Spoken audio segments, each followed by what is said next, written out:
Kangjeng Nabi al-qitalu sijalu, perang adalah kalah menang, tergantung kekuatan jeung keyakinan.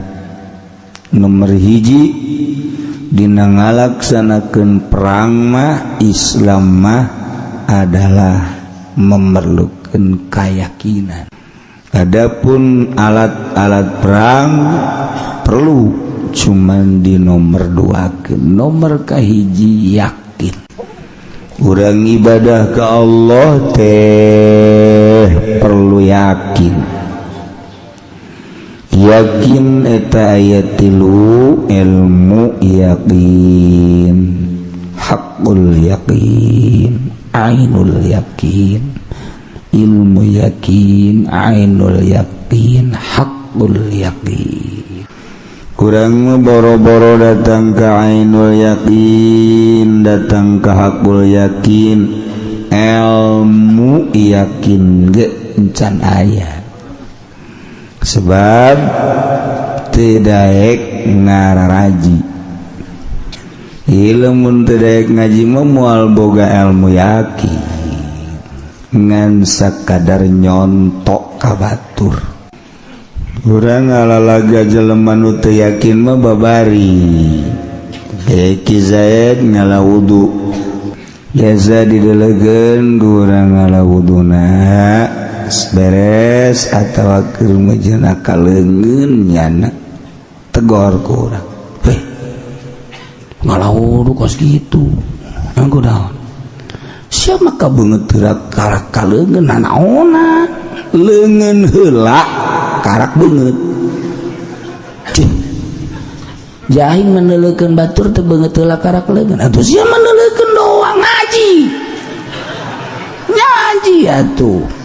Eta nu sok beungeut teu jahal juleungeun eta teh nyonto cara sia gitu teh, aslina mah leungeun heula karak beungeut, tas beungeut suku aju ka sirah. Eta kos kitu wudu mah deuleuh hadisna. Di bener teh udah sembarangan. Jadi aja guru kumaha robah ku sia. Mun hayang bener sia menang ridho Allah, leungeun heula karak beungeut aju suku aju sirah tuturkeun aing. Ji hadena ge aya mamang makana aing teh ozok neuleuh-neuleukeun wudu beusi salah. Hayu leungeun heula. Atuh hadena bae leungeun heula.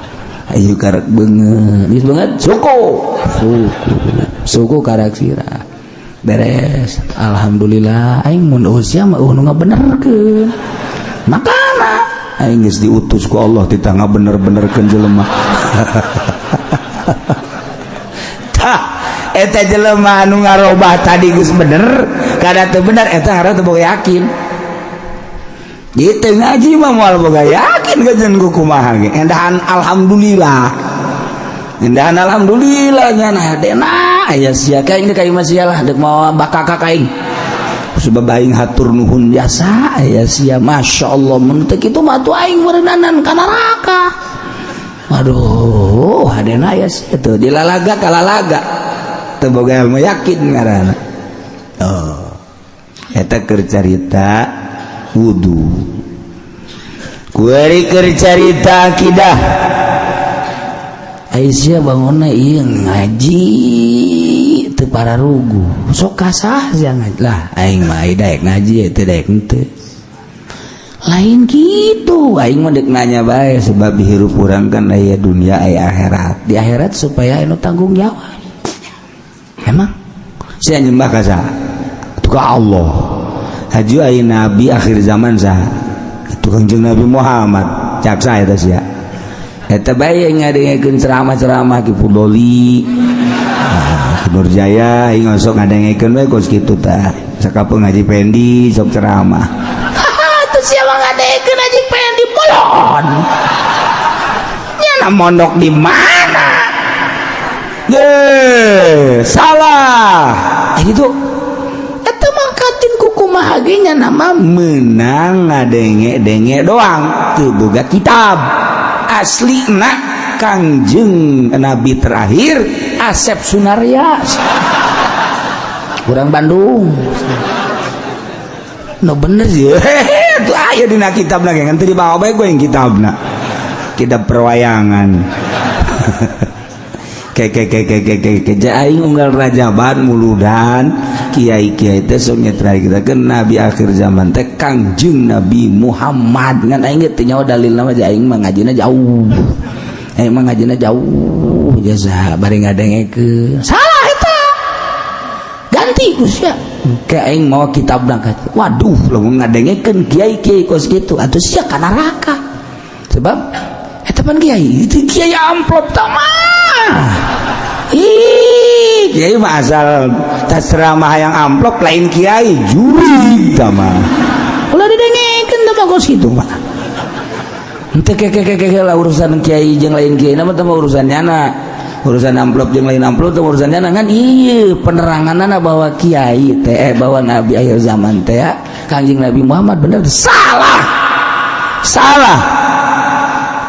eta nabi akhir zaman mah Asep Sunaria diteruskan ku Asep Sunandar eta nabi akhir zaman terus ganti asyhadu an la ilaha illallah wa asyhadu anna Asep Sunaria Rasulullah jore kadengena mah ya Masya Allah hadena aya sia ibu aing geus kolot aing mah ka Kangjeng Nabi Muhammad bae lain eta baca sholawat pan Allahumma sholli ala sayyidina Muhammad ganti usia menang ti kiai bloon tah mah kudu kumaha tuh atuh Allahumma sholli ala sayyidina Asep Sunaria wa ala ali sayyidina Asep Sunaria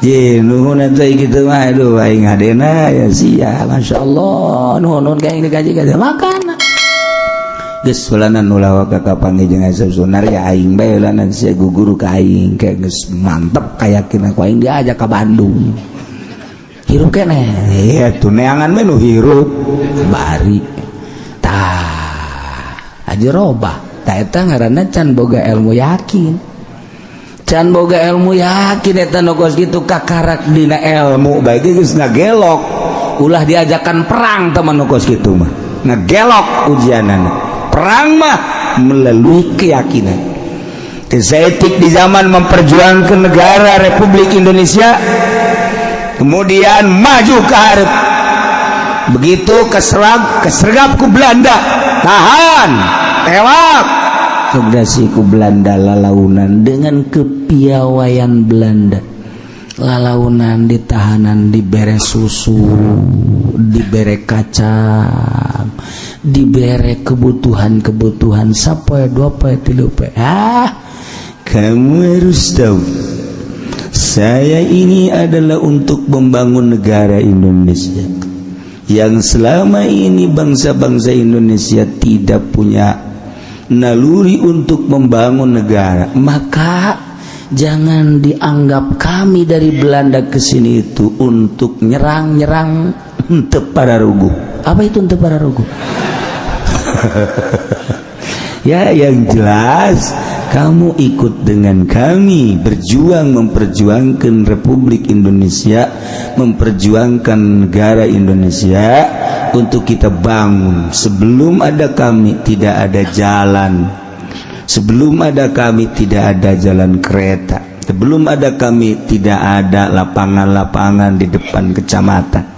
Dengan demikian kami ini ingin membangun negara Indonesia. Nah, kasih tahu rakyat tuh susu semaunya kamu ke sana bawa untuk rakyat. Kalau kurang nanti ke sini lagi.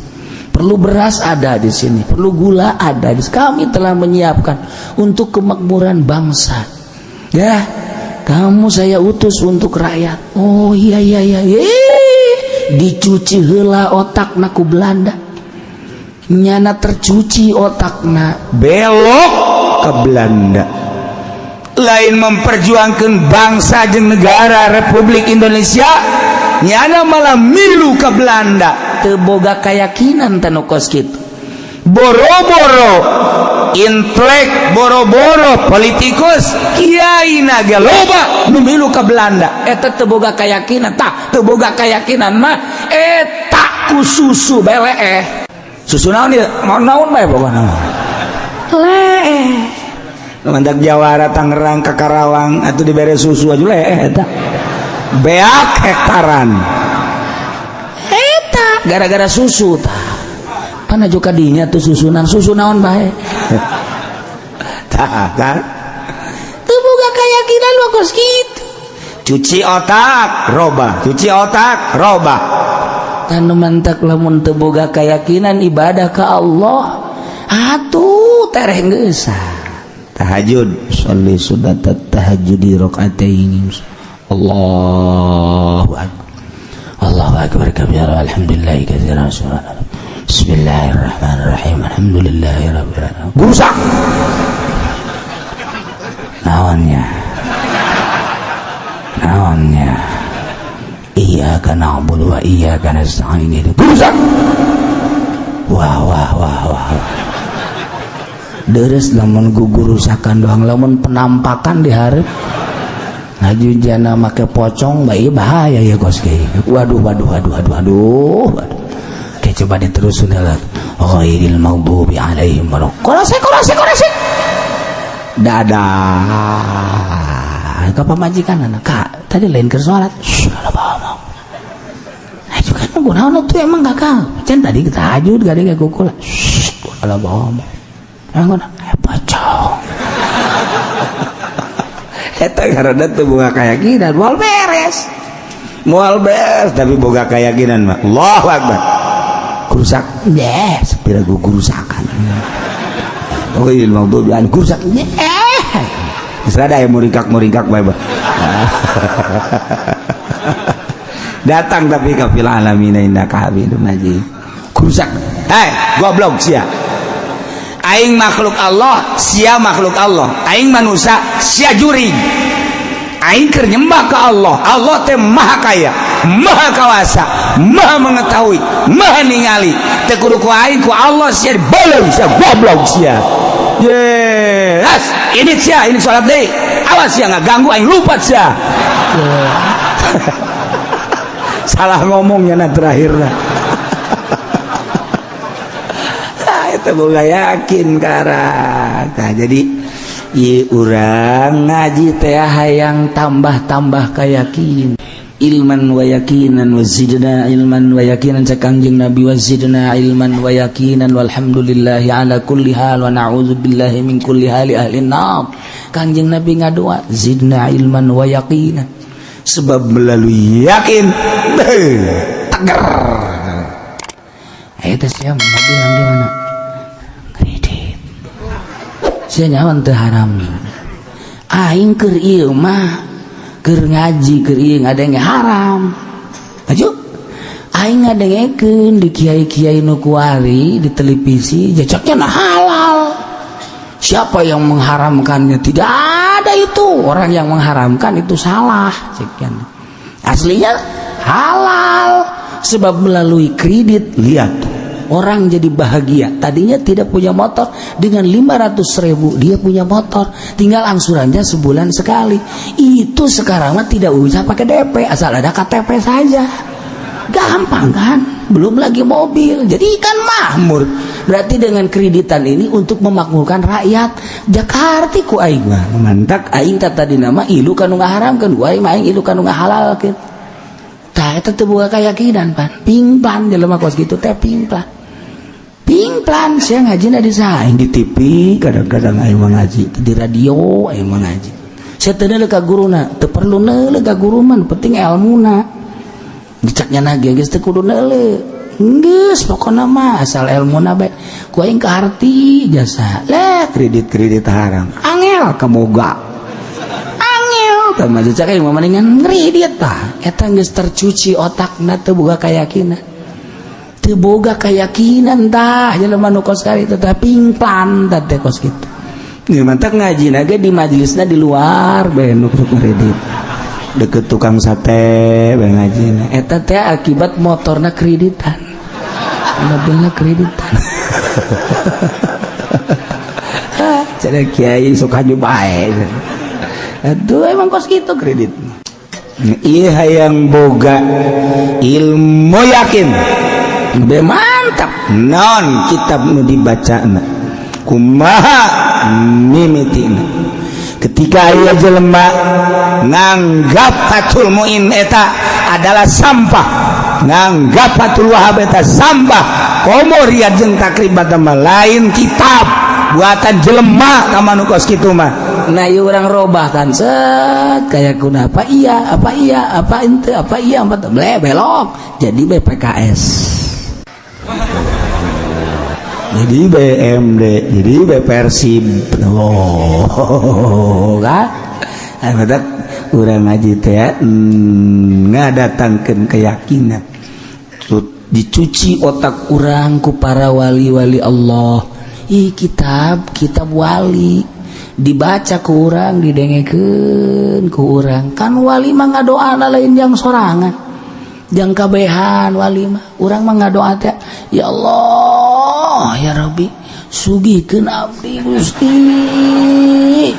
Tatangga mah ulah.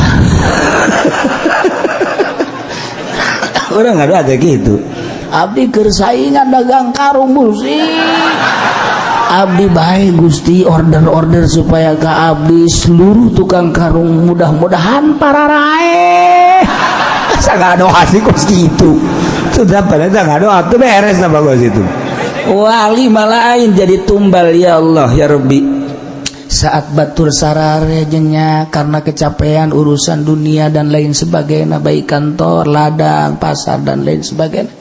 Tapi abdi diberi anugerah ku Gusti hudang ti penting Gusti. Hasil-hasilkeun pamaksudan tatangga-tatangga abdi. Hasil maksudkeun muslimin wal muslimat, hasil maksudkeun jelema-jelema anu boga kabutuh Gusti. Keun bae abdi mah geus teu butuh dunia, abdi mah geus teu butuh nanaon, abdi mah geus pasrah bae ka Gusti ku kapasrahan abdi. Abdi mah kadahanan abdi mah mere tulung duit dan lain sebagainya, abdi mah teu bisa atuh panghasil-hasilkeun maksud ditujukeun Gusti. Abdi boga babaturan ngaranna Juned, eta ge hasilkeun Gusti. Ai kitu mah aja pengen diulah lah sarua.